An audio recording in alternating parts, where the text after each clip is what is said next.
Ahí van entrando. Hola, hola. ¿Cómo están? Bueno, ahí van llegando. Esperen que voy a poner el título del video de hoy. Ahí está. Bueno, llegó el jueves. Bienvenidos. Bueno, yo estoy con un tanto engripada, pero acá estoy al firme con ustedes. Por eso me estoy tomando un té de limón, para ver si mejora un poco la voz. Por eso van a encontrar con una voz así como un poco aterciopelada, por ser muy... por ser, no sé, muy delicada. Bueno, como les conté hoy en historias, muchos de los temas que ustedes me estaban pidiendo, ya los hicimos, muchos de ellos incluso el periodo pasado. Entonces lo que decidí fue habilitarles un vivo por día para que ustedes lo puedan ver en YouTube, que son en realidad videos que están solamente habilitados para los pollos en la plataforma. Los van a tener todos habilitados porque considero que les va a servir un montón, que son temas que sé que les cuestan, más que nada la parte contractual, la parte de compraventa de mercaderías y demás, que sin ir más lejos el periodo pasado dimos 5 vivos previo al examen, todo completo de contratos. Capaz que previo al examen volvemos a eso. Pero la idea de hoy justamente era un tema que había salido un montón en la cajita de preguntas, que es restitución internacional.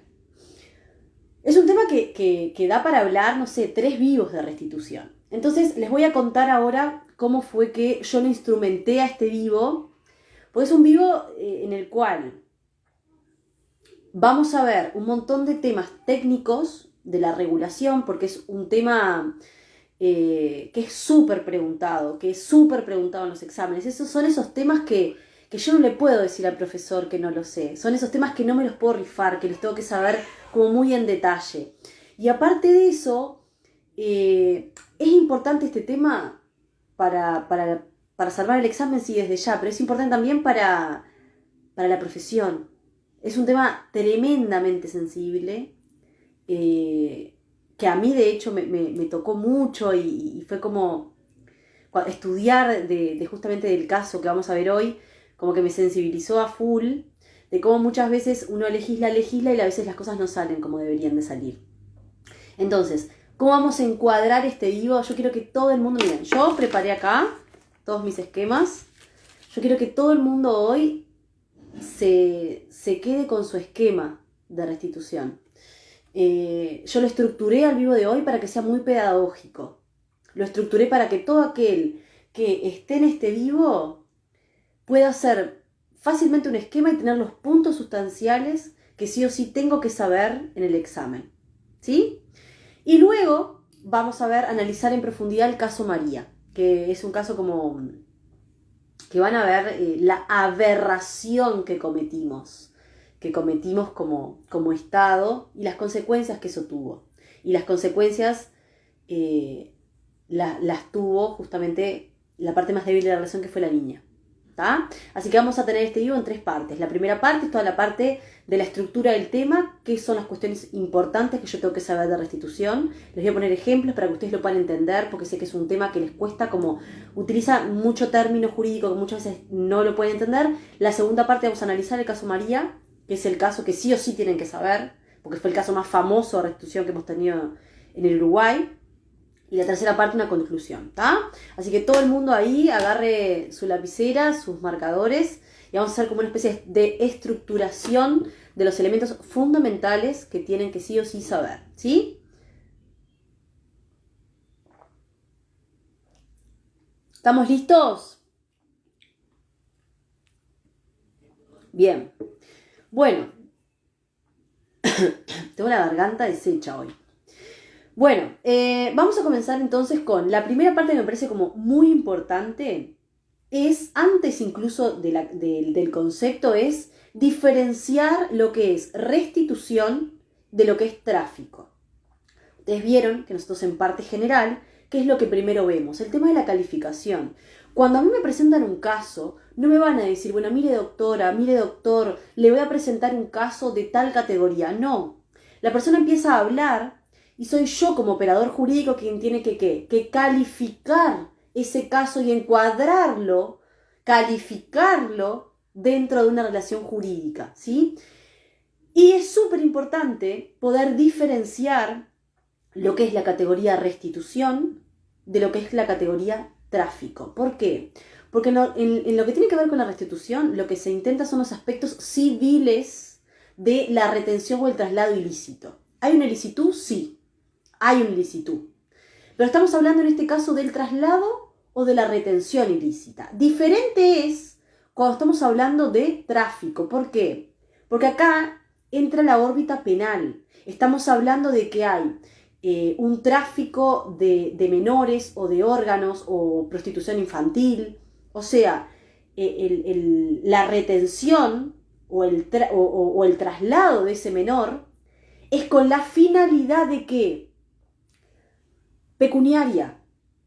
Dijera mi hijo, quieren hacer dinerito. Bueno, así. La diferencia es, en la restitución, yo me llevo al niño, no estoy justificando, estoy simplemente poniendo las diferencias.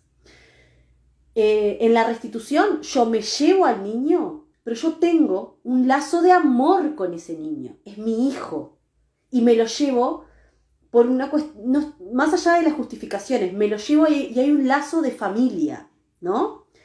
Cuando estamos hablando de tráfico, estamos hablando de que se roban a un niño o hacen alguna maniobra, alguna puesta en escena, justamente ¿para qué?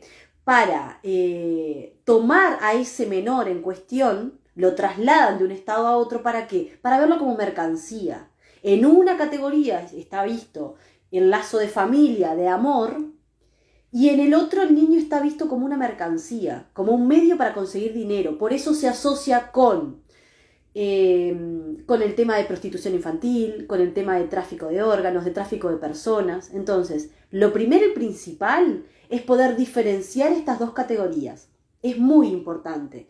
Es importante porque a la hora de poder ejercer la profesión, yo necesito rápidamente poder discernir si estoy en una categoría y el procedimiento va a ser uno, o voy a estar en otra categoría y el procedimiento va a ser otro. ¿Por qué? Porque acá los plazos son muy breves, pero cuando les digo muy breves, son muy breves.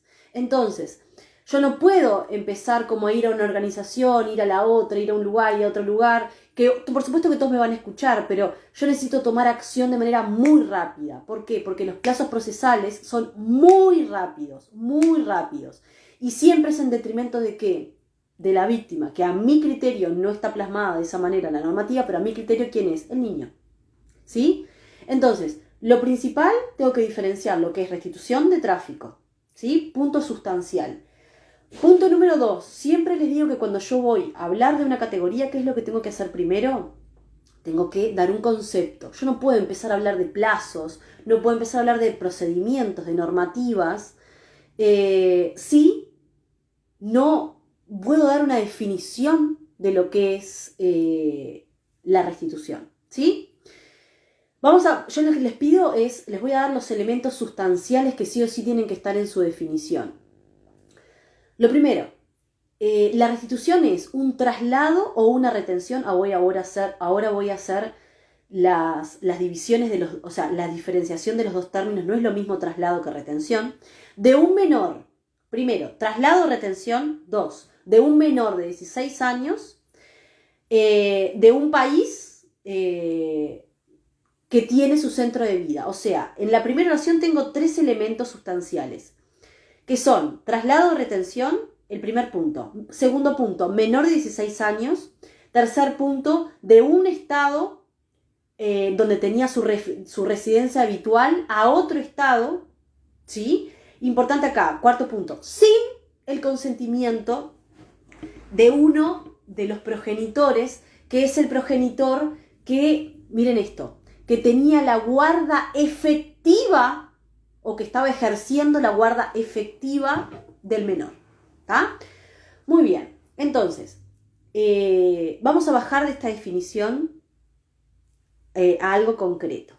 Cuando estamos hablando vamos a poner un ejemplo para que lo puedan visualizar. Quiero que en su concepto tengan esos elementos. traslado o retención, menor de 16 años, centro de vida, o sea, es trasladado de su centro de vida sin autorización por parte del progenitor que ejercía efectivamente la guarda. ¿Ok?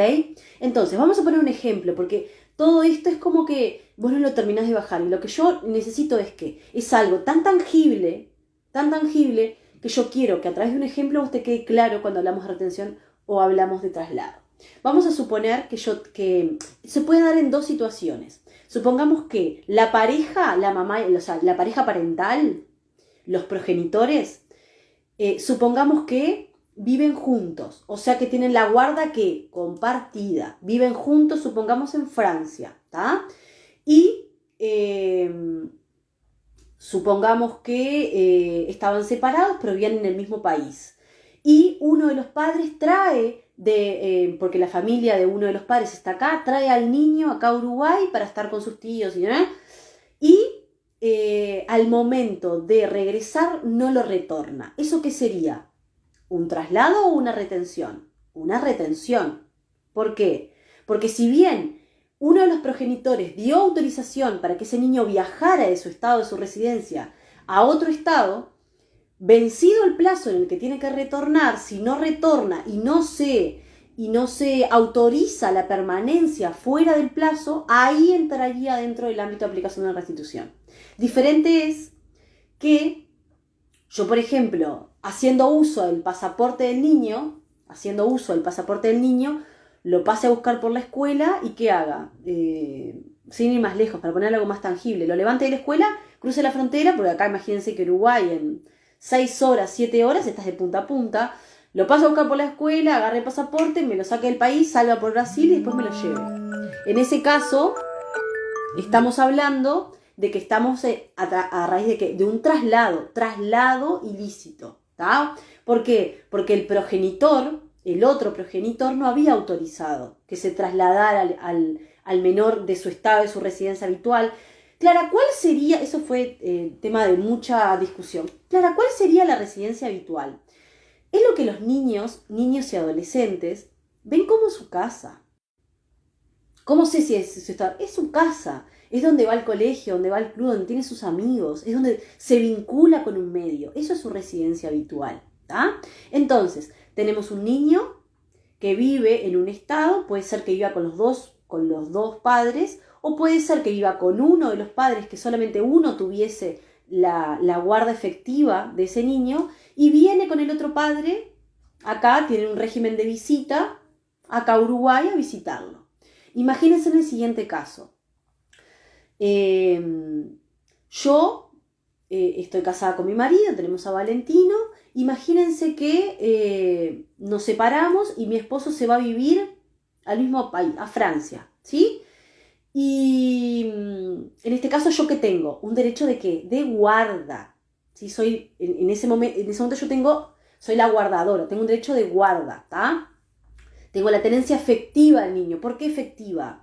Porque la tenencia puede ser compartida, pero hay uno de los dos que está efectivamente ejerciendo esa tenencia, porque está todos los días con el niño, que en este caso sería yo. Ahora, yo en el régimen, cuando me separé, uno ¿qué es lo que fija primero? Todos los abogados acá saben. Yo para poder divorciarme primero tengo que regular el régimen de visitas y aparte de alimentos, ¿tá? Entonces, en este caso va a haber un padre que va a ejercer efectivamente la guarda y otro padre que va a tener el derecho de ¿qué? De visita. O sea, yo tengo el derecho de guarda, que es lo que tutela la restitución, y tengo otro derecho acá que tiene el otro progenitor, que es el derecho de la visita. ¿Ok? Entonces, cuando el padre se lo lleva para su país donde él está viviendo, decimos, bueno, va a pasar las fiestas allá, acordamos que llega el 10 de enero, y el 10 de enero llamo y digo, bueno, lo voy a buscar al aeropuerto, y el padre me dice, mira que no lo voy a mandar porque quiero que se quede acá, porque creo que acá en Francia tiene más posibilidades de poder estudiar, lo puedo mandar al mejor colegio, puede aprender varios idiomas, va a estar mejor que en Uruguay. Bueno, en ese caso, yo autoricé a que mi hijo viajara para que el padre pudiera gozar de su derecho de visitas, que está consagrado en el convenio que tuve con el padre cuando me divorcié. El problema acá, ¿cuál es? Cuando, vencido el plazo, que se tiene que dar el retorno del niño según lo pautado, el padre directamente no me lo quiere devolver, me corta la comunicación, me bloquea el celular y yo quedo como totalmente comunicada. Bueno, en ese caso, constatada la fecha en que él tendría que haber retornado y no retornó, yo puedo iniciar como mamá un pedido de restitución. ¿Ok? ¿Va quedando claro el ejemplo que les quiero plantear? Les quería como que sea visible que no es lo mismo la retención, que yo como progenitor, di el consentimiento para que el niño efectivamente viajara, pero vencido el plazo el niño no retornó a su residencia habitual. Diferente es el traslado, en el cual desde el inicio ya hay una ilicitud. ¿Por qué? Porque lo está trasladando sin consentimiento. Directamente me enojé con el padre y ¿qué hago? Me lo llevo. Haciendo que el uso del pasaporte. Yo con el pasaporte puedo sacar al niño del país. ¿Ok? Entonces es muy importante que ustedes tengan esos elementos como muy presentes con la lamparita. La diferencia entre traslado y retención, el ámbito de aplicación que es para menores de 16 años, que es justamente para retirado de su residencia habitual sin el consentimiento del padre que efectivamente ejercía la guarda, ¿tá? Porque la guarda puede ser compartida, que eso quede claro. Ahora, hay uno que ejerce de forma efectiva, hay uno que estamos hablando de que acá hay dos países, entonces hay uno que está constantemente con el niño, ¿sí? Bueno, entonces, visto este ejemplo, el concepto que es tremendamente importante a la hora de poder empezar a hablar de restitución, es muy importante que yo empiece a hablar siempre por el concepto, ¿tá? La diferencia entre restitución y tráfico, el segundo, el concepto. El tercero, normativa. Normativa tenemos mucha. Disculpen. Normativa tenemos mucha. Tenemos normativa a nivel convencional, tenemos el convenio de la Haya del 80, tenemos una interamericana, también tenemos las convenciones sobre los derechos del niño, que me parecen tremendamente importantes, que son normas de ius cogens, que consagran los derechos del niño a ser protegido, a ser considerado en su integridad. Y también tenemos bilateral con Chile, con Perú y con Argentina. Y a nivel de derecho interno, o sea, a nivel de DIP de fuente nacional, tenemos una norma tremendamente especial, que es la 18.895, que fue una norma creada, el procedimiento se creó pura y exclusivamente para la restitución.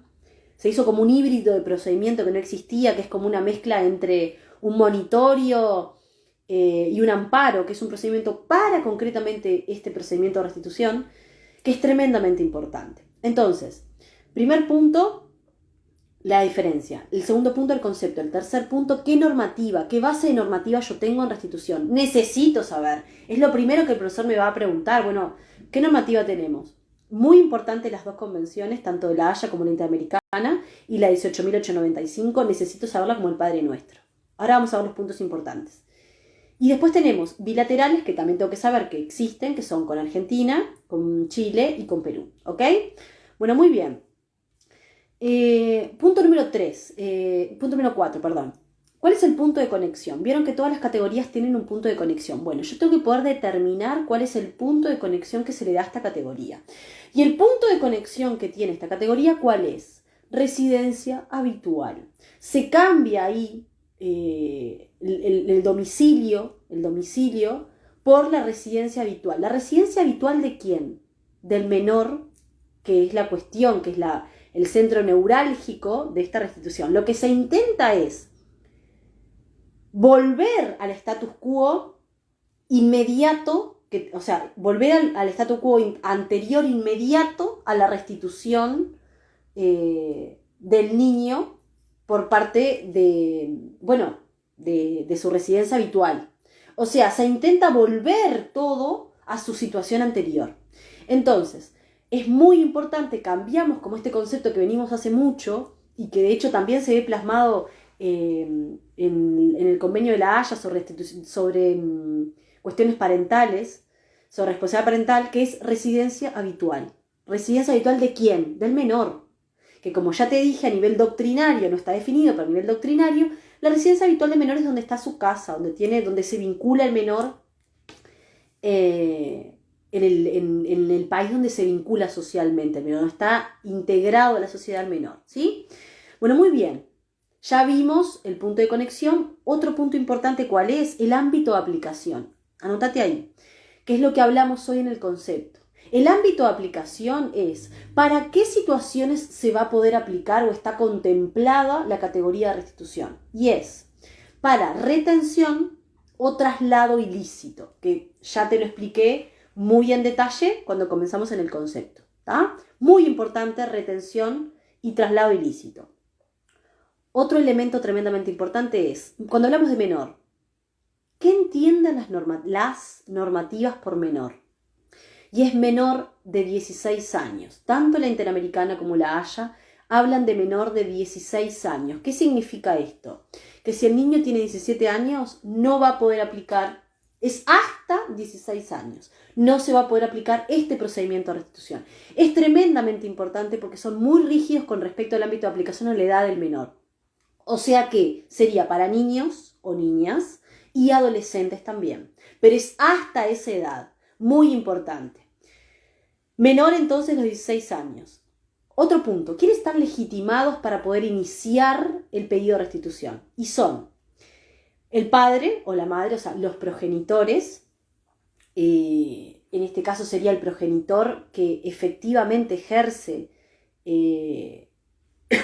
la guarda del niño. Puede ser tutor, en caso de que la representación del niño no sea ejercida por los progenitores, puede ser un tutor. Y fíjense lo siguiente, dice, padre, tutor o guardador.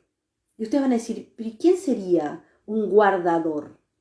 Un guardador sería, por ejemplo, en el caso de Uruguay, podría ser el INAU. El INAU actuaría como guardador.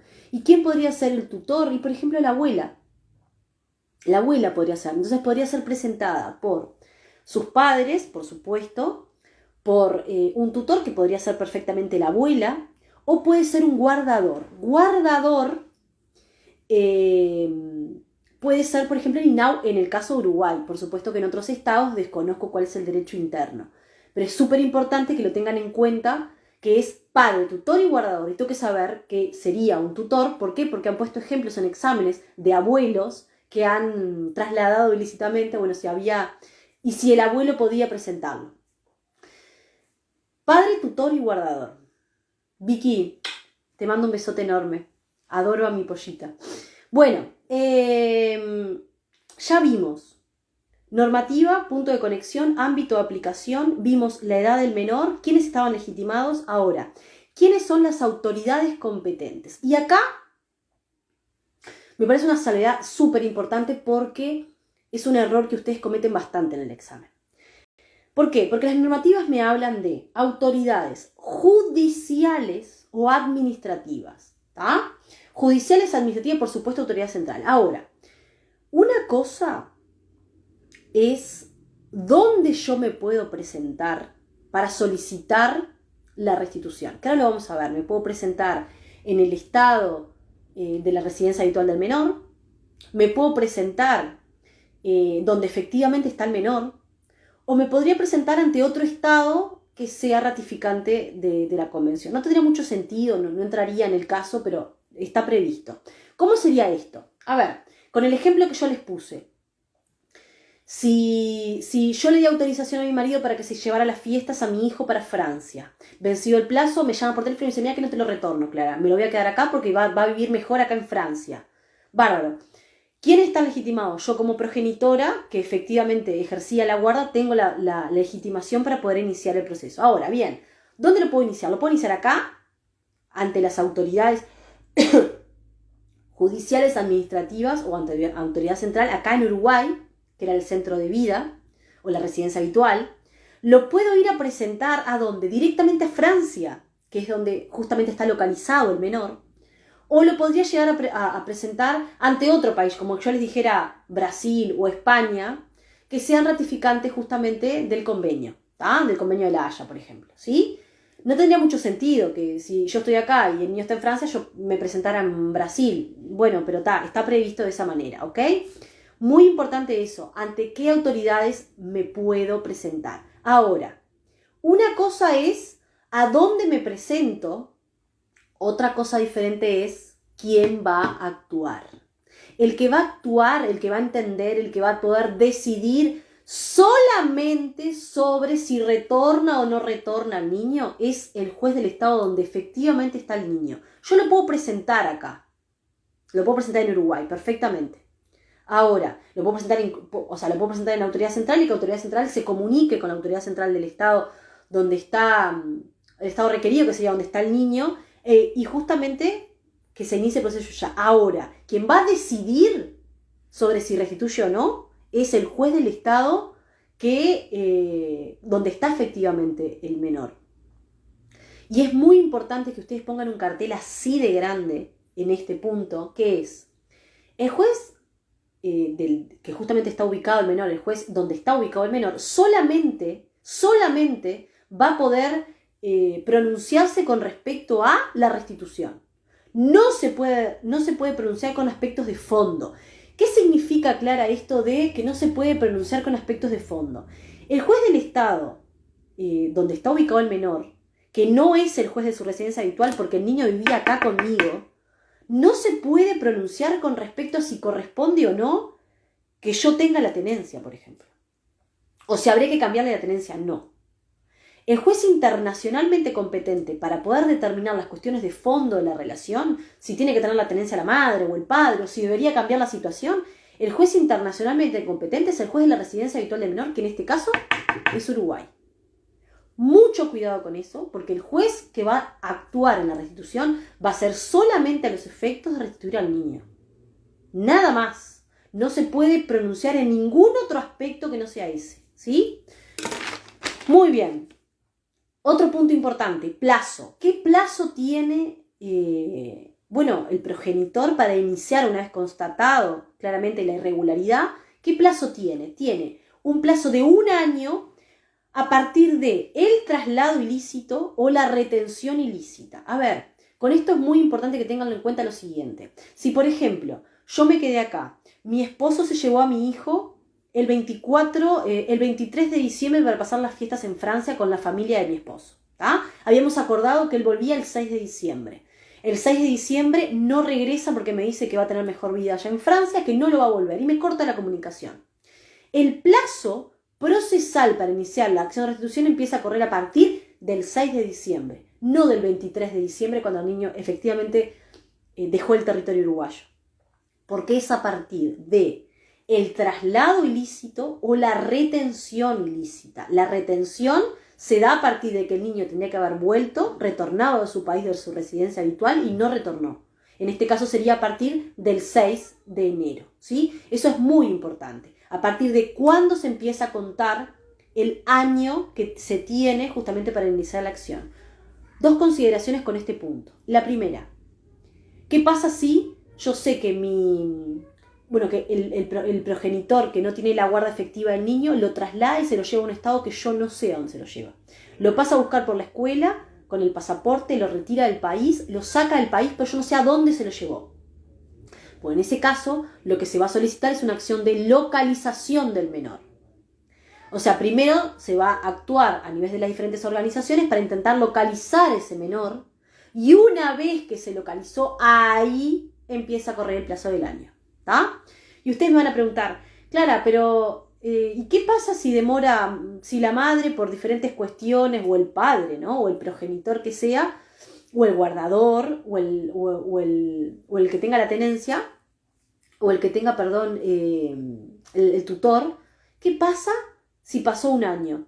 ¿Ya está? ¿Perdió la acción? No, la puede presentar y se puede hacer lugar a la restitución pese a que ya pasó el plazo que estipulan las convenciones de 1 año, siempre y cuando el menor, el niño o el adolescente no haya fijado un nuevo centro de vida. Muy importante. Porque no podemos tener al niño como maleta de loco. No podemos tenerlo acá en un colegio con su casa, sus amigos, su colegio, llevarlo a otro estado, que inicie otro colegio, otra casa, Y así vamos. Y después volver a desarraigarlo para nuevamente que inicie una vida acá. O sea, no se puede tener al niño como maleta de loco. O sea, se lo puede restituir siempre y cuando que se pruebe que no se radicó o tiene un nuevo centro de vida. ¿Sí? Y por último, el tema de los principios. Y esto acá es muy, entre nosotros, es muy boca para afuera.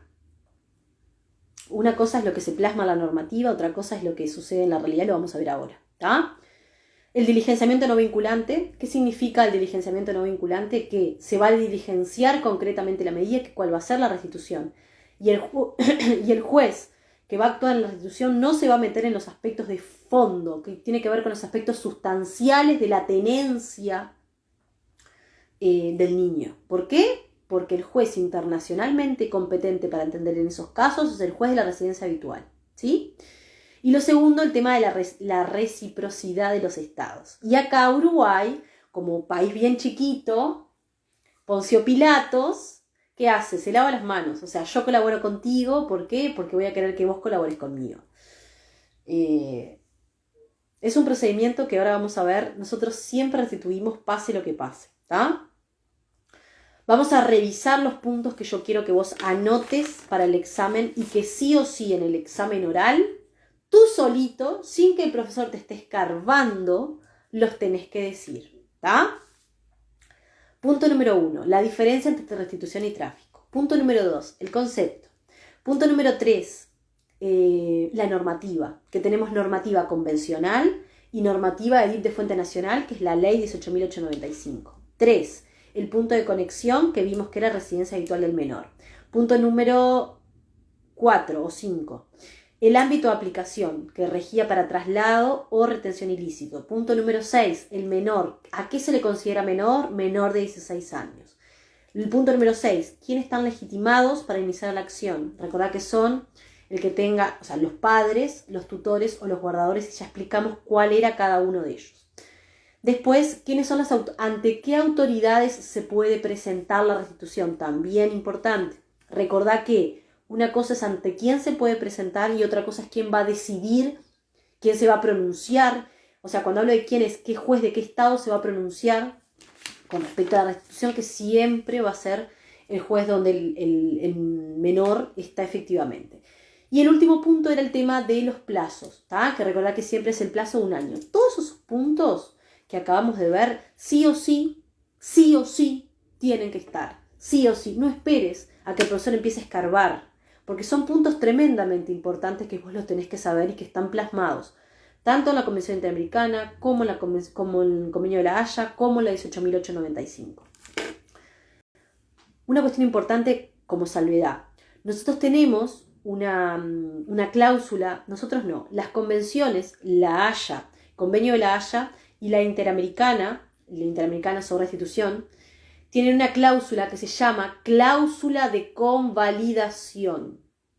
Cláusula de convalidación. ¿Qué significa la cláusula de convalidación? Que si yo tengo 2 estados que ratificaron ambas normativas, Haya y Interamericana, se aplica Interamericana. ¿Tá? Siempre y cuando los estados hayan ratificado las 2. ¿Ok? Es un punto importante. Parece que no, pero lo pregunta. Así que anotátelo ahí, cláusula de convalidación. Cuando los 2 estados ratificaron ambas normativas, se va a aplicar la Interamericana. ¿Ok? Bueno, muy bien. Ya vimos todos los puntos importantes que tiene el tema de restitución. Ahora vamos a ver el tema que es el procedimiento. ¿Cómo es el procedimiento de la restitución? ¿Cómo se da a nivel de procedimiento? Tenés que tener en cuenta que el progenitor que va a iniciar el proceso de restitución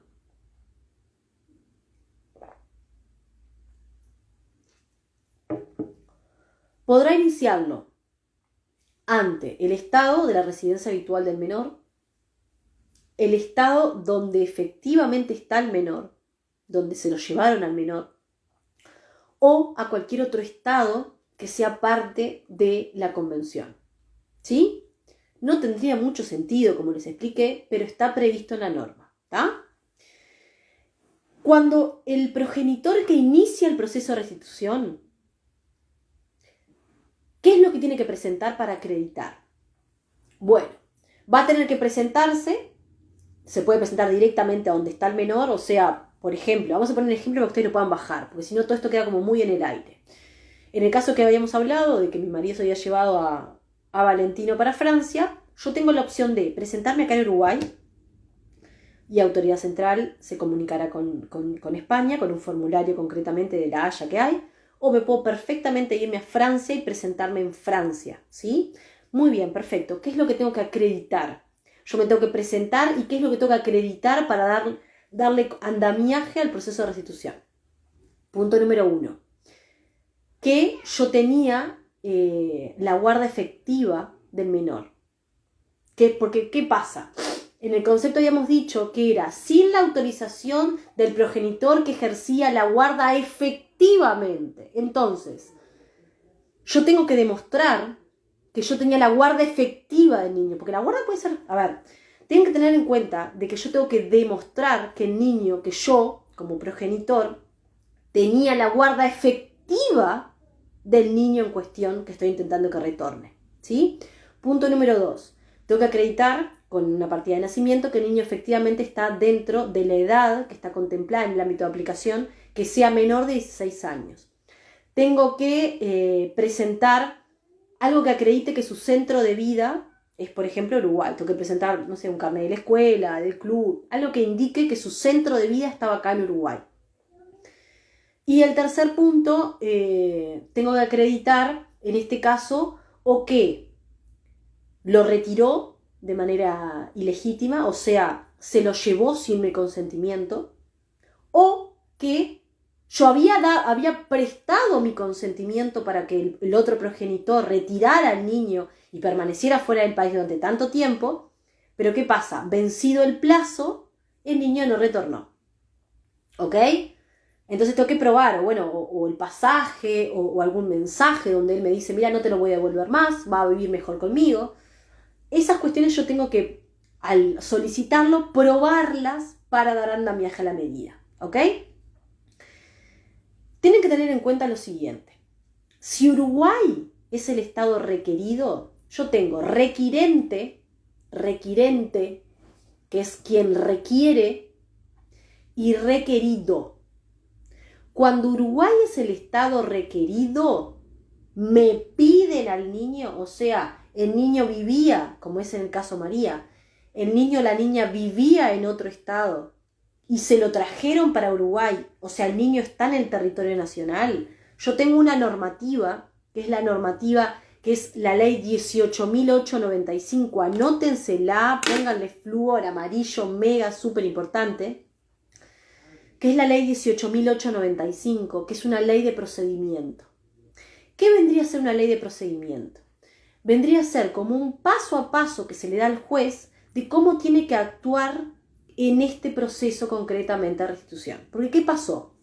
Cuando nosotros nos adherimos, y concretamente a la Convención de la Haya, se solicitaba que hubiese que se designara una autoridad para que intercediera en esta cuestión de la restitución. En este caso, en Uruguay, es la autoridad central que depende del Ministerio de Cultura. Ahora, aparte de que se tenga que designar, es tremendamente importante que ustedes se den cuenta de que cuando estamos hablando de la 18.895 es porque al niño me lo están pidiendo. Uruguay es el estado requerido. Y se creó un procedimiento, porque al haber ratificado esa normativa me lo solicitaban, se creó un procedimiento, una ley pura y exclusivamente para restitución. O sea, se los digo de otra manera. Uruguay creó un procedimiento que no existía. Los procesos son ordinarios, extraordinarios o monitorios. ¿Ok? Y tenemos después lo que llamamos procesos especiales, que son creados a medida para un determinado objetivo. Bueno, esto vendría a ser un proceso especial. ¿Por qué? Porque es un proceso que se dio donde la finalidad de la restitución es que el niño vuelva rápidamente, se restituya rápidamente a su centro de vida. Entonces, atravesado por ese principio de la celeridad, que tenía que ser algo rápido, se creó un procedimiento que es como, los abogados me van a entender, que es como si fuera como una mezcla entre el proceso monitorio y el proceso, por ejemplo, de amparo. Es como un híbrido. Pero lo que quiero que se queden es que es un proceso extremadamente rápido, donde la celeridad es el principio que atraviesa esto. Es un proceso que se hizo a medida para la restitución. A medida para la restitución y donde es todo como ya. Muy rápido, ¿tá? ¿Cómo es el proceso? Bueno, llega el pedido de restitución y rápidamente el juez, ¿qué es lo que tiene que hacer? Primero y principal, tener conocimiento divisu. ¿Qué significa? Ver al niño, tomar contacto visual. Conocimiento divisu, de verlo. Para decir, claro, es necesario que le digan así, conocimiento divisu. Mis pollos siempre me dicen lo mismo. Conocimiento divisu es como aparece. ¿Qué significa? Tener contacto visual, ver, constatar en qué situación está o situación está el menor. ¿Ok? Y una vez que tiene conocimiento divisu con el menor, o sea, lo manda a traer al menor a la sede para verlo, una vez que está en conocimiento divisu, que lo ve al menor, va a tomar las medidas provisionales que van a ser, por supuesto, o medidas de protección para el menor, que van a ser el cierre de fronteras y la retención del pasaporte. ¿Para qué? Para que mientras dura el proceso, que es mega súper rápido, el padre no se lo lleve a otro país. O sea, cruce la frontera de Brasil y se lo lleve a Brasil y yo tenga que volver a ir allá a buscarlo. Entonces el juez lo que hace es intentar proteger ¿a quién? Al niño, al menor o al adolescente podría ser. Entonces cierra fronteras, retiene pasaporte, ¿ok? Y ahí lo que se hace es, le dice, yo se los voy a explicar así para aquellos que son de notariado o para aquellos que son de relaciones internacionales, que les cuesta un montón bajar los aspectos procesales. Entonces, se le da la posibilidad al progenitor que retiene al niño, que lo trajo ilegítimamente o lo está reteniendo ilegítimamente, lo que se llama oponer excepciones. Clara, ¿qué sería oponer excepciones? Sería, bueno, señor o señora, ¿qué tiene usted para decir al respecto? ¿Por qué usted sabe que se lo está reteniendo ilícitamente o lo trasladó? Bueno, ¿qué tiene para decir? Y ahí las excepciones que puede oponer el padre son muy limitadas. Pero cuando les digo muy limitadas, chiquilines, son extremadamente limitadas. No es que el padre puede excepcionarse en cualquier aspecto. No. Tiene muy acotadas las excepciones, que son que quien reclama al niño, el padre, el progenitor que reclama al niño, no tenía efectivamente la tenencia del niño. Exacto, Sole. Que no gozaba o ejercía efectivamente la guarda del niño. ¿Se acuerdan que era un elemento determinante para poder iniciar la acción? ¿Recuerdan? Esta garganta no quiere más. Entonces, las excepciones que puede plantear son, la primera, que el padre que está requiriendo, o sea, el requirente, no tenía la guarda efectiva del menor. Punto número 2, que no venció el plazo para el retorno lexivo de, bueno, nosotros habíamos quedado que el niño retornaba en tal fecha, o que el traslado no fue ilícito porque se dio el consentimiento, ¿tá? Eso es otra excepción. Y la tercera, que es la más utilizada, lejos es la más utilizada, es que en caso de retornar, se llama, que es el artículo 22, la parte del retorno seguro, que es la parte de la legitimación, ya lo dijimos, que es justamente que no estaba ejercitando efectivamente la guarda efectiva, ¿sí? Bueno, ahora, el tercer punto, la tercera excepción, que es como la más importante, quiero que se queden con, en caso de que el niño retornara a su país, al país de residencia habitual, lo estaría sometiendo a un riesgo grave físico o psicológico, ¿tá? que es la excepción más utilizada. Las excepciones entre nosotros las puede poner ahora que se haga lugar casi nunca. Les digo, casi nunca es casi nunca, nunca, nunca, nunca, nunca. La regla es restituir, siempre. Vamos a seguir ahora hacemos las conclusiones, ¿está? Muy importante que se anoten ahí el artículo 11 y el 13 de tanto de la Haya como de la Convención Interamericana. Muy importante. Y el artículo 22 también, muy importante. Anótenselo bien, bien, bien grande ahí, ¿está? Bueno, una vez que se plantean las excepciones por parte del padre, del progenitor que tiene al niño, se va a hacer, por supuesto, traslado de las excepciones muy rápido. Se cita audiencia, cada parte va a comparecer y eso lo plantean todas las normativas, con un defensor. O sea, el niño va a comparecer con su defensor, el progenitor, el que pide, y el retensor, y también va a participar la autoridad central. Se hace la audiencia y se dicta sentencia. Importante acá, la sentencia puede ser, o sea, la sentencia de primera instancia, para los que son de notariado y los que son de relaciones, las sentencias son de primera instancia, de segunda instancia, y en algunos casos podemos tener una última instancia, que es un tribunal revisor, que es el máximo tribunal de revisor, que es casación. En este caso no aplica casación.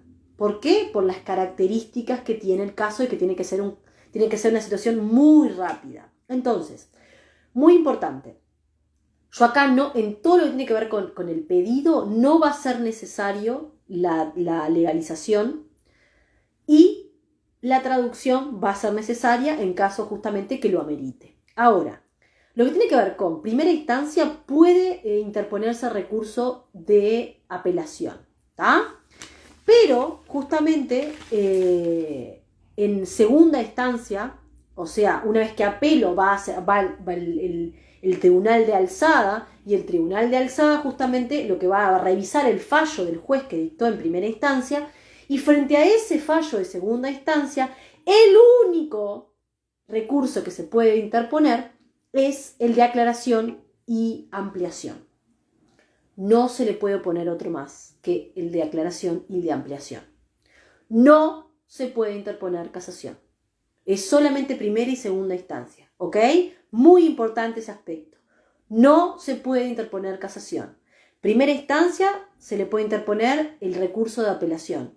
De segunda instancia, que vendría a ser para este caso el de la última instancia, sí se le puede oponer el ampliación y aclaración. Y en este caso no va a ser necesario el tema de la legalización, sino por supuesto la traducción en caso que lo requiriera, ¿sí? Vamos a hacer entonces como un... ¿Tiene carácter suspensivo la apelación? A ver, en realidad debería, pero a los hechos no lo tiene. Debería, pero en los hechos no lo tiene. ¿Por qué? Justamente porque lo que se pretende es la celeridad y el proceso sigue. La realidad, y esto es un dato anecdótico que me parece que está bueno, hay un libro, que es el libro que yo les presenté en las historias, donde se hace todo un análisis no solamente del caso María, sino de un montón de casos jurisprudenciales que hubo en Uruguay. Tienen que tener en cuenta de que se hizo una estadística de cuánto duraban los casos en primera y segunda instancia, y se llegó a una estadística de que los casos de restitución en Uruguay entre primera y segunda instancia, o sea, todo el proceso, duran 55 días. 55 días primera y segunda instancia. O sea, es chimpumpan, ya está arriba el avión. O sea, imagínense 55 días entre primera y segunda instancia. O sea, es un procedimiento tremendamente excepcional. Tienen que tener en cuenta, y que es un error que lo veo muy común en los exámenes, tienen que tener en cuenta de que el procedimiento de la restitución aparece, por supuesto, en la Convención Interamericana, aparece, por supuesto, en la Haya, y aparece, por supuesto, en la 18.895. Yo solamente voy a aplicar la ley 18.895 solo y exclusivamente cuando Uruguay es el estado requerido, cuando el niño está en Uruguay, ¿tá?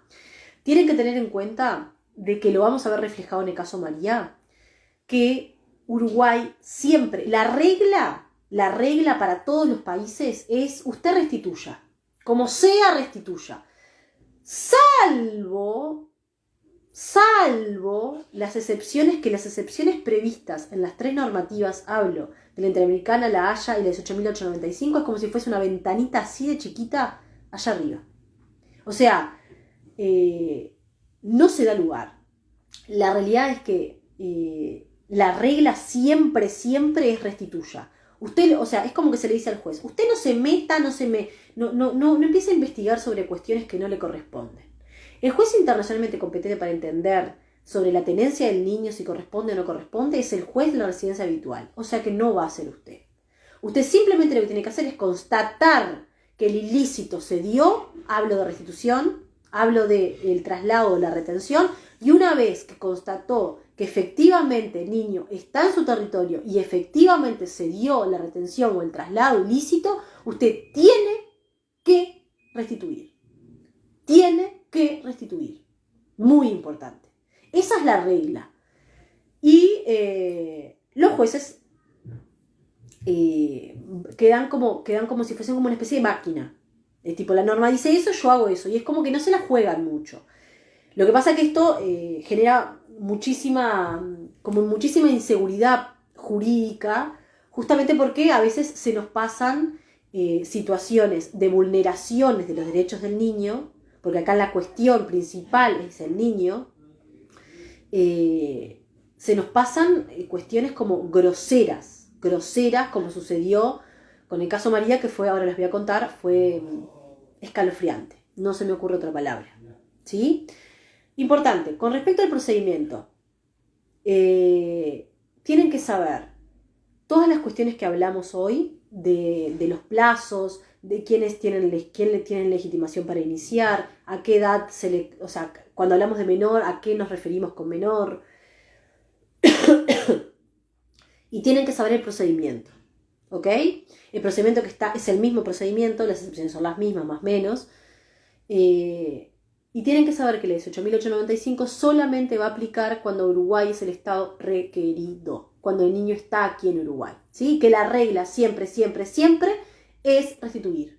Nunca el juez que va a entender la restitución se va a meter en cuestiones de fondo, en cuestiones sustanciales que tengan que ver con la tenencia o no del niño. Él simplemente es como una especie de máquina, constata y restituye. Nada más. Ahora lo que vamos a ver es concretamente el caso de María, que fue el caso más famoso que hubo acá en Uruguay con respecto a restitución. ¿Sí? ¿Cómo venimos hasta acá? A ver.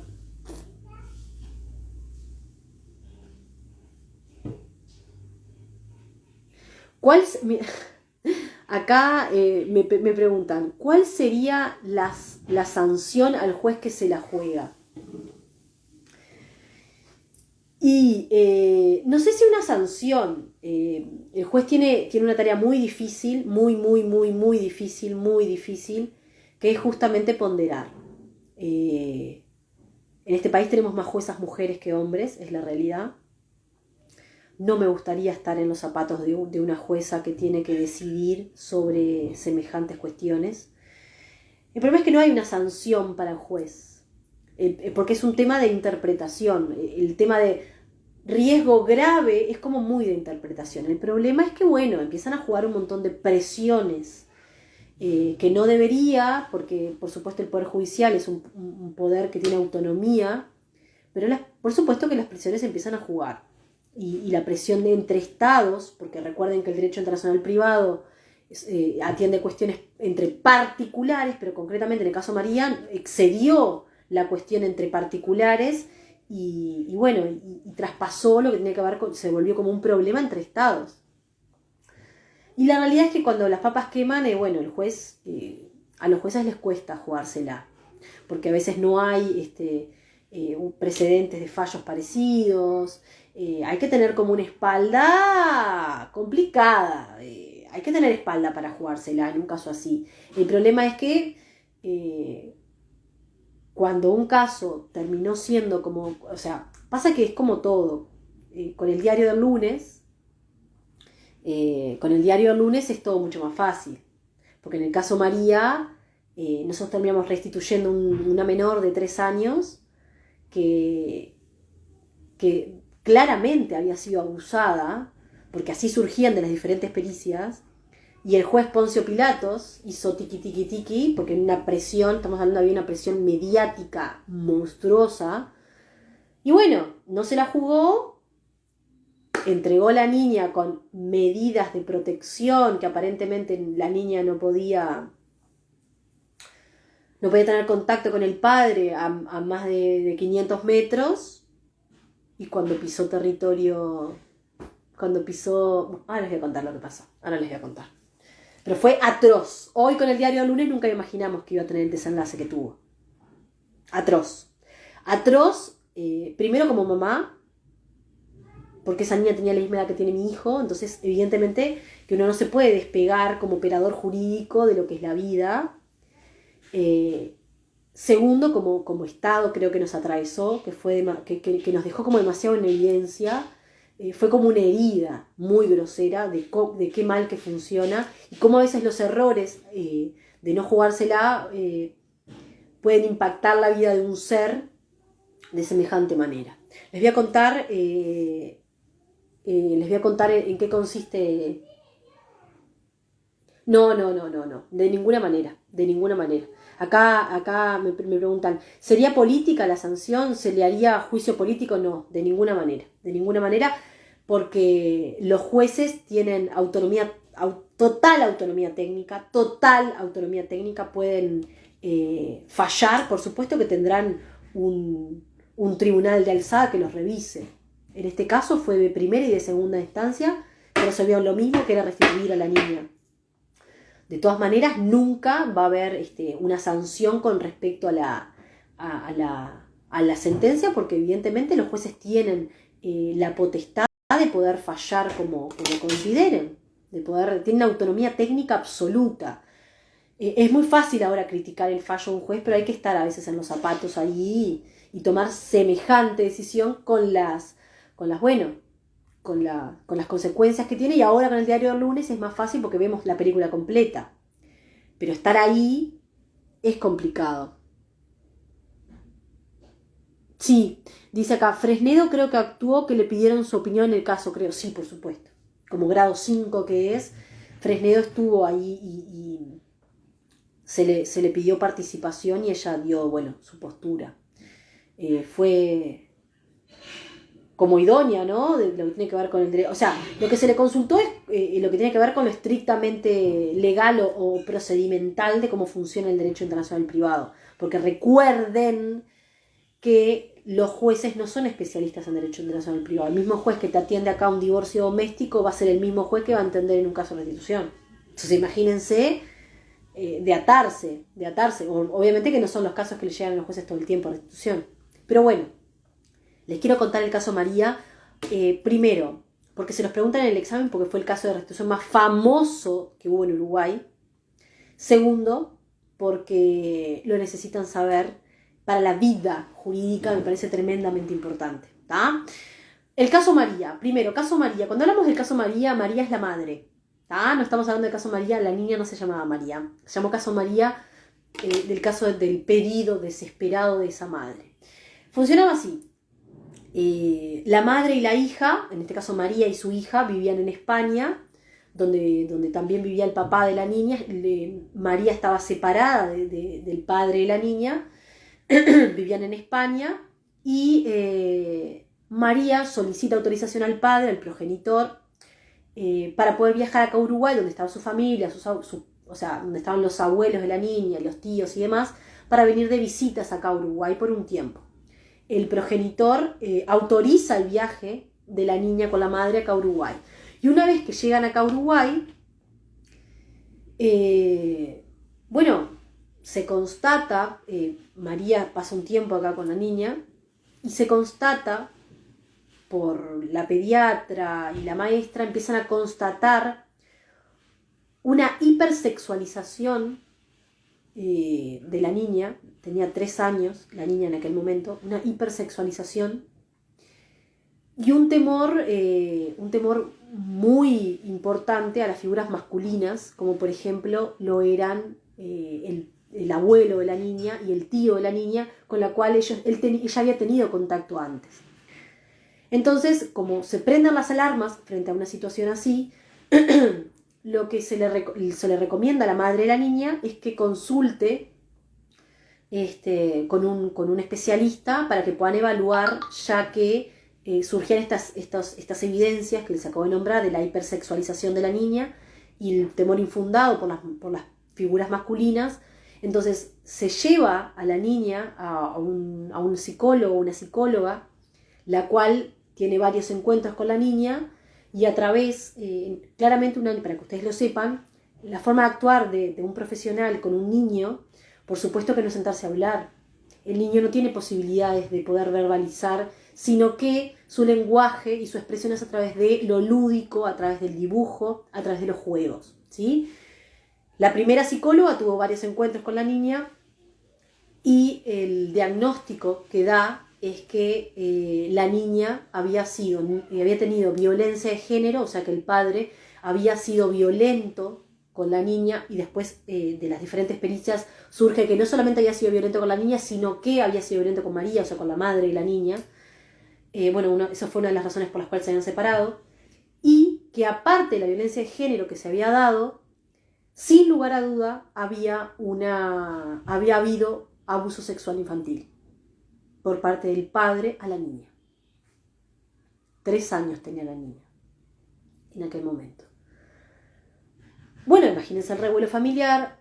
Se le recomienda a la mamá que haga una segunda consulta profesional, y en este caso se hizo una consulta profesional que fue con una psicóloga y sexóloga, ¿sí? Se hizo una nueva consulta. Imagínense el diagnóstico que arribó. El mismo diagnóstico que había dado la primer psicóloga, de que era evidente el abuso sexual infantil y que era evidente la violencia doméstica que se había ejercido a la niña, ¿no? Que había tenido, la niña manifestaba muchísimo rechazo, muchísimo miedo por la figura del padre, a raíz justamente de las vivencias que había tenido.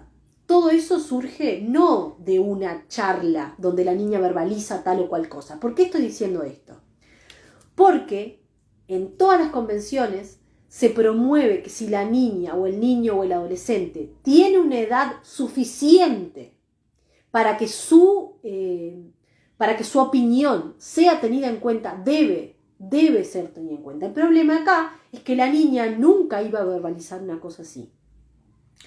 Todas estas cuestiones surgen en base a los diferentes test que hay al respecto, diferentes juegos y diferentes propuestas de lo que tiene que ver con lo lúdico, que es la manera que un niño se expresa. No podemos esperar que un niño que fue sometido a semejante violencia se siente y me verbalice como lo hace un adulto de las diferentes violencias que tuvo. Lo hace a través de otros mecanismos. El problema es que el sistema judicial, no solamente el nuestro, sino a nivel internacional, no están preparados con el concepto de lo que tiene que ver con la violencia, no solamente doméstica, que muchas veces, si no es denunciada aparentemente como que no existiera, las consecuencias que tiene la violencia, no estoy llevando al caso tan extremo como el de María, de que había una violencia sexual, sino las consecuencias que tiene la violencia, no solamente en quien, en quien la recibe y en el entorno, ¿no? Bueno, la cuestión es que ambos profesionales, que fue consultada la madre por los indicios, las alertas que daba la niña, coincidieron en lo mismo. Había habido violencia y había habido abuso sexual infantil. Frente a esa situación, ustedes como madre, ¿qué harían? ¿Vuelven al país donde está el padre, seguramente con el miedo que genera estar solo en un país donde no tenés protección de un entorno familiar? Bueno, entonces la mamá decidió no retornar. Vista la situación, constatada la situación, decidió no retornar a la residencia habitual de la niña, donde ella también vivía, que era España. Frente a esto, el padre, por supuesto, ¿qué hizo? Inició el proceso de restitución. Y ahí comenzó, por supuesto, los plazos procesales, que como les conté, son tremendamente sumarios. La realidad es que la restitución funciona excelentemente bien si nosotros somos quienes pedimos la restitución. ¿Por qué? Porque rápidamente se restituye. El problema es, si soy yo la víctima, frente a un caso así, me están pidiendo el retorno frente a una situación de vulneración semejante, evidentemente un plazo procesal tan corto, claramente siempre es a mi desventaja. ¿Por qué? Porque tener que salir a recolectar pruebas es tremendamente difícil en un periodo tan corto.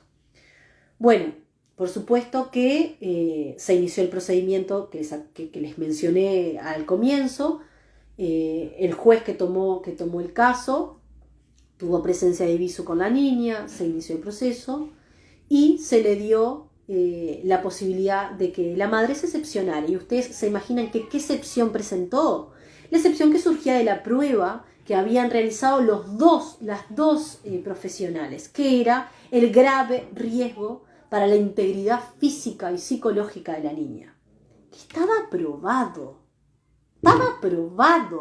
Había informes de dos profesionales. Pero acá ustedes me pueden decir, bueno, pero acá no hay imparcialidad. Por supuesto que la parte que pretende que se le haya acogido a la excepción va a presentar la prueba que le convenga. No, ¿saben que no?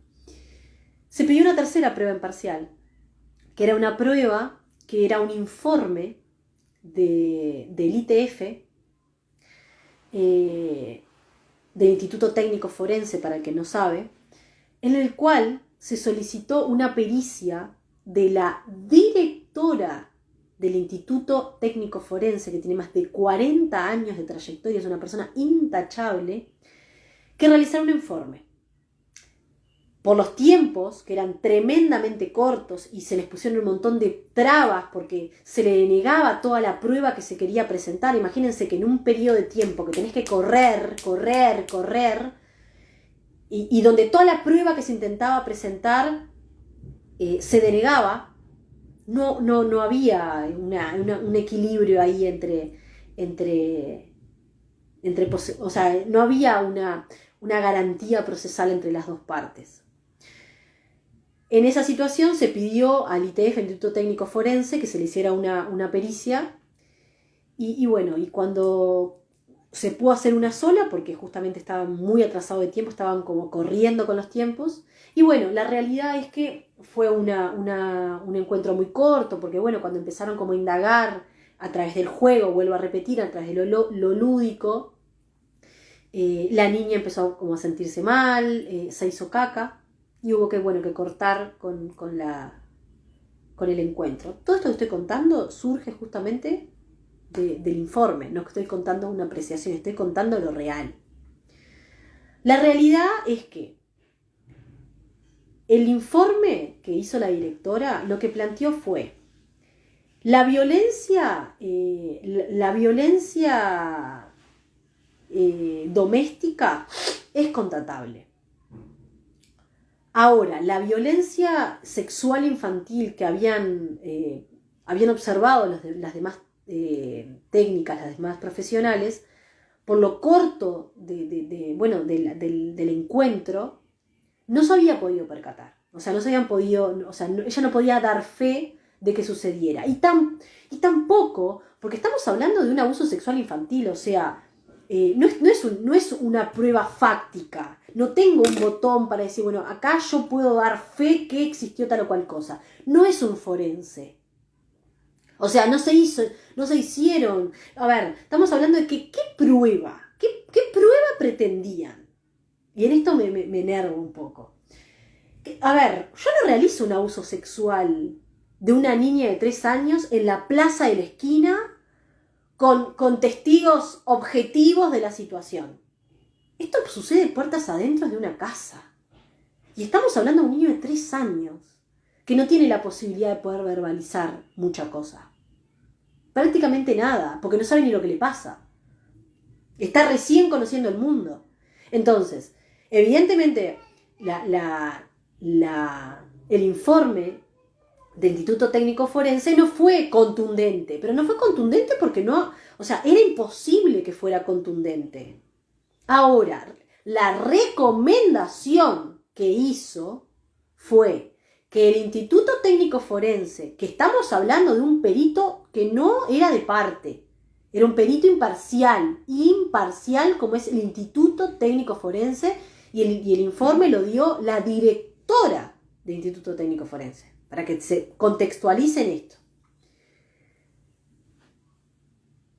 Recomendó en el informe de que la niña permaneciera en Uruguay con la madre mientras se podían recuperar de lo traumático que había sido, como la violencia que había sufrido. ¿Tá? Esa fue la recomendación. ¿Qué fue lo que sucedió? Los plazos procesales los tenían arriba. Primera instancia, se dio lugar a la restitución. Por supuesto que esa sentencia se apeló. Y segunda instancia, con todo el revuelo que había mediático, porque había dejado de ser esto un problema entre particulares, como es el derecho internacional privado, y se había convertido en un revuelo internacional donde estaban los consulados de por medio. No. Era un revuelo donde esto salían las noticias día por medio. Las presiones, la justicia es realizada por personas, y las personas lamentablemente no somos máquinas y somos susceptibles a las presiones. Se dio lugar, en segunda instancia, a la restitución. Teniendo en cuenta lo que prevé la normativa, que es la Haya, de esto del retorno seguro. Que esto del artículo 22 del retorno seguro es como un bla bla bla jurídico, que típico de las normas, que a veces uno pone cosas en las normas, que cuando las va a plasmar, termina siendo la nada mismo. Porque el retorno seguro, imagínense que el juez, haciendo hablar de esto, la restituimos, pero vamos a hacer un retorno seguro, vamos a proteger a la niña. Lo que el juez dijo fue, vamos, como lo único que puede hacer es restituir o no restituir, dijo, vamos a restituir, pero para no sentirse tan culpable, tomó como medidas de seguridad o medidas de garantía la prohibición de acercamiento del padre a 500 metros de la niña. ¿Saben cuánto duró las medidas de seguridad para la hija, para la niña? Hasta que el avión aterrizó en España. ¿Por qué? Porque cuando aterrizó el avión en España, señores, el juez internacionalmente competente, ¿cuál es? El juez de la residencia habitual, ¿que cuál es? España. Estaban en España así, esperando, ¿no? Así estaban. Porque cuando la niña llegó a España, dijeron, muchachos, muchas gracias por todo, acá nos encargamos nosotros. ¿Saben qué hizo la juez? ¿Saben qué hizo la juez que tenía el caso? Le entregó la tenencia al padre. Al padre. Al padre que había abusado de la niña, el que les acabo de contar, de todos los informes que eran concluyentes. Al mismo padre le entregó la tenencia. Entonces, hoy con el diario del lunes nos queremos matar todos. El juez, los jueces que actuaron con el diario del lunes dicen que cagada nos mandamos. Como sociedad uruguaya a veces no hacemos la presión suficiente para que estas cosas no sucedan. Yo creo que queda como una herida pucha. Esa puedo ser yo. Esa puedo ser yo. Esa mamá puedo ser yo. Ustedes se pueden imaginar, y estamos hablando de un caso real, chiquilina, estamos hablando de un caso donde hay operadores jurídicos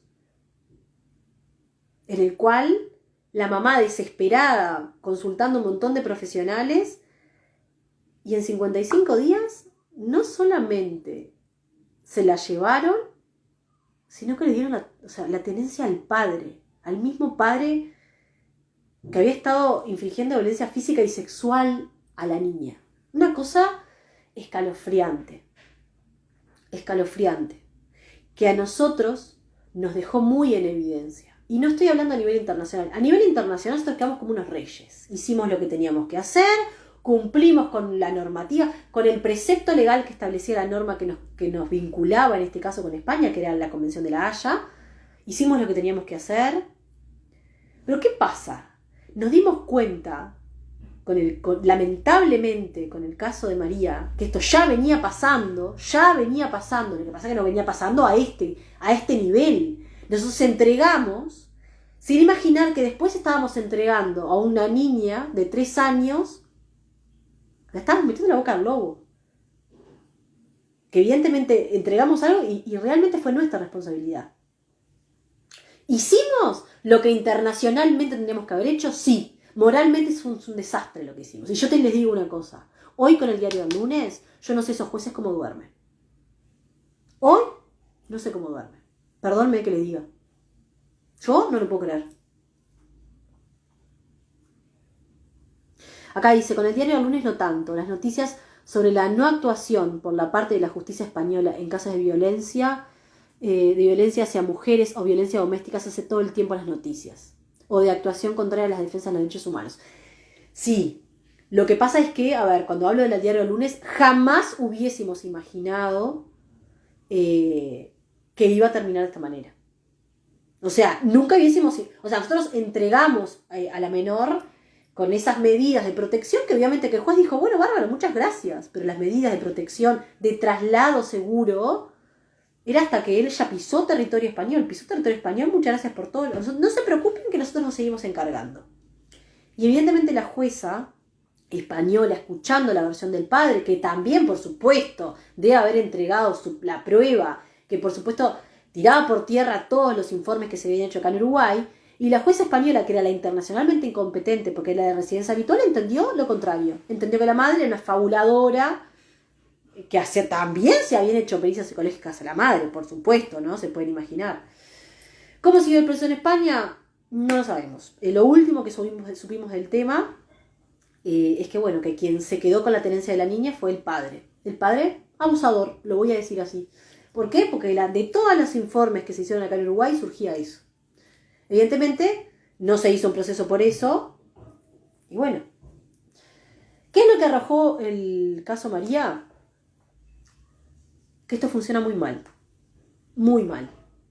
Que las leyes no nos sirven si somos rehenes de las leyes.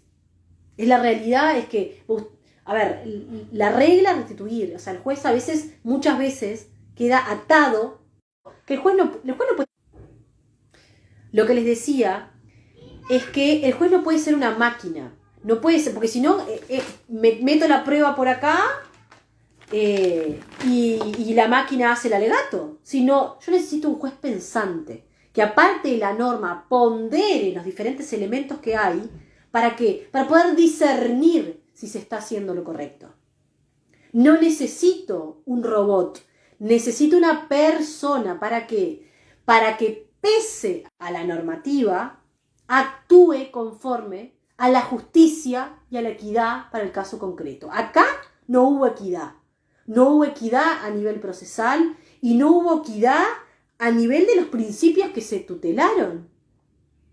Porque ustedes se dan cuenta, en este proceso, ¿qué es lo que pasó? Se ponderó el derecho de guarda por encima al derecho del niño de ser cuidado y protegido en su integridad física y psicológica. Entonces, ¿un principio prima más que el otro? Porque por supuesto que la restitución, la base es proteger el principio de la tutela, de la guarda efectiva. Pero tengo otro derecho en juego también, que ¿cuál es? La protección integral del niño como tal, que está consagrado en nombre de Ius Cogens aparte. Entonces, evidentemente no puedo tener una justicia que sea automática. Necesito una justicia que pueda ponderar, que no quede sujetada, atada, maniatada de las normas. Y esto lo vemos en parte general, chiquilines, que cuando, ¿se acuerdan? Cuando vemos Keibers y Carry, cuando vemos que justamente el conflictualismo, que me dice, bueno, ¿qué es lo que plantea el conflictualismo? De que si yo tengo que aplicar una norma, es esa norma la que tengo que aplicar, punto, y se terminó. No, hay que flexibilizar el sistema. ¿Para qué? Justamente para poder arribar siempre a un fallo justo. Acá se aplicó la norma de manera automática y se arribó a un fallo justo. No, no se arribó a un fallo justo. A raíz de esto, del caso María y de las fallas que tiene el sistema, que nos dimos cuenta que falla y falla mucho, porque no hay una equidad con respecto a la prueba que se presenta en ambos casos. La celeridad del caso dificulta mucho la prueba, porque si, por ejemplo, yo digo que sufro violencia de género y hice la denuncia en España, por supuesto que tengo que solicitar la información a la autoridad española, y eso tarda, y los plazos procesales me corren. Entonces, evidentemente, toda esta celeridad que tiene, que se le quiso dar a la restitución, estamos hablando de un proceso que se pensó en el 1980 en La Haya, donde se pensaba que eran los padres que se iban a llevar a los niños. Después en la práctica se resultó que no, que en realidad eran las madres las que se llevaban muchas veces a los niños huyendo de los padres. Entonces, la normativa estuvo pensada en otro contexto, para otra situación, y la práctica jurídica nos arribó a otra cosa. Evidentemente, de esta normativa surgió de que los plazos procesales son demasiado cortos y favorecen siempre a quien pide la restitución, no a quien debe excepcionarse, que la excepción no es tal, que la excepción del riesgo grave no se aplica, el juez nunca lo aplica y lo interpreta como le da la gana, y que nunca voy a tener la prueba tan objetiva como en un derecho interno se pretende. ¿Por qué? Porque estamos hablando de cosas que suceden muchas veces puertas adentro. Entonces, estas situaciones que suceden puertas adentro no son tan fáciles de probar en un proceso. No tengo una prueba lo suficientemente contundente que sea irrefutable, porque estamos hablando de cosas muy delicadas. Y todas estas cuestiones no se tenían en cuenta, no se tuvieron en cuenta en la normativa. Y ese conjunto de errores / horrores arribaron a un desenlace terrible, que hoy por hoy creo que la comunidad jurídica toda, hablo de la jurisprudencia y hablo de la doctrina, evidentemente creo que es unánime, y de hecho les voy a poner el libro que les puse en las historias, se los recomiendo que lo vayan a leer, que es sobre el caso María, pero que también es del trabajo final de investigación de una maestría, de una abogada que justamente que fue la abogada de María, de la madre de la niña, que se despojó de su rol de operadora jurídica en el caso, hizo una investigación tremendamente profunda del caso, y justamente en sus conclusiones finales sobre el caso lo que recomienda y lo que plasma y lo que invita a la comunidad jurídica toda es poder justamente reflexionar sobre esto, y lo que se planteó, y de hecho lo planteó en el Parlamento, es un proyecto de ley para modificar la ley sobre restitución. ¿Justamente para qué? Para que esta niña sea un precedente para que esto no nos pase más. Porque hoy fue esa niña, pero esa niña podría ser cualquiera de nuestros hijos. Entonces, cuando uno empieza a darle vida a las normas y ve situaciones que son como tan delicadas, dejemos de ver al derecho como esa cosa abstracta, así que uno estudia para el examen. Estas cosas suceden, nos pueden suceder a todos, nos puede suceder a nosotros como progenitores, y nos puede suceder a nosotros que venga un progenitor a nuestro estudio y nos plantee esta situación.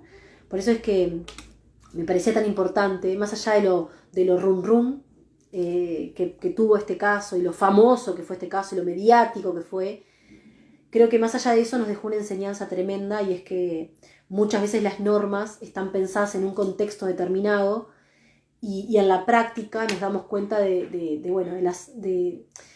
los errores y de las aberraciones que se cometen en pro de esa norma. Nosotros no podemos, no hoy como estudiantes, mañana como operadores jurídicos que van a ser todos ustedes, no podemos ser unos seres automáticos de simplemente aplicadores de normas. Para eso somos seres pensantes que tenemos la posibilidad de poder reflexionar, de poder plantear un debate con respecto a las cosas, a las cuestiones que se están debatiendo en un juicio. No seamos simplemente un aplicador automático de las normas, sino siempre la finalidad tiene que ser llegar a la justicia. Por supuesto que cada operador jurídico, depende a quién me toque patrocinar, va a considerar que la justicia es que fallen a su favor. Pero bueno, más allá de eso, me parece que está bueno el debate en base a una situación espantosa que pasó, que tuvo un desenlace horrible, pero que sin lugar a dudas vamos a trabajar como comunidad toda, como comunidad jurídica, como sociedad toda, para que estas cosas, para que no tengamos otro caso María, por lo menos en la historia del Uruguay, y se pueda legislar para proteger, a mi criterio, el centro neurálgico de todo esto, que no es, a mi criterio, proteger la guarda efectiva, sino proteger a los derechos de los niños, niñas, adolescentes, que en realidad son el objeto de tratamiento, que no sean tratados como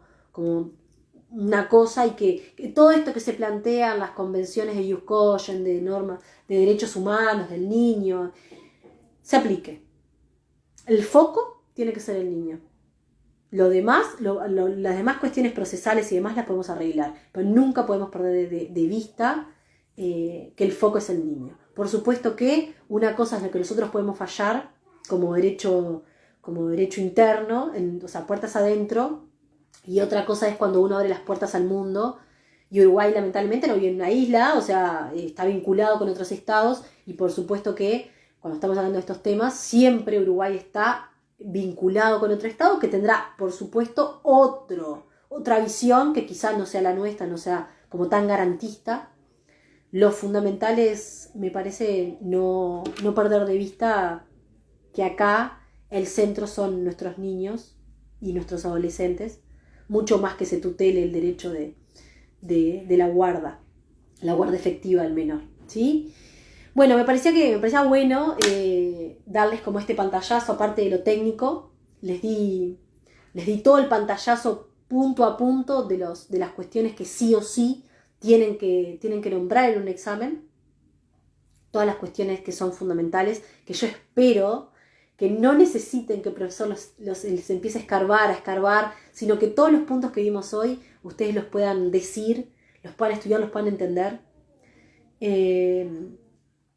Vimos el caso María, que quería que lo entendieran, que me parece un caso que va a dejar la huella, chiquilines, acuérdense de esto, va a dejar la huella. Y la última parte, la parte de las conclusiones.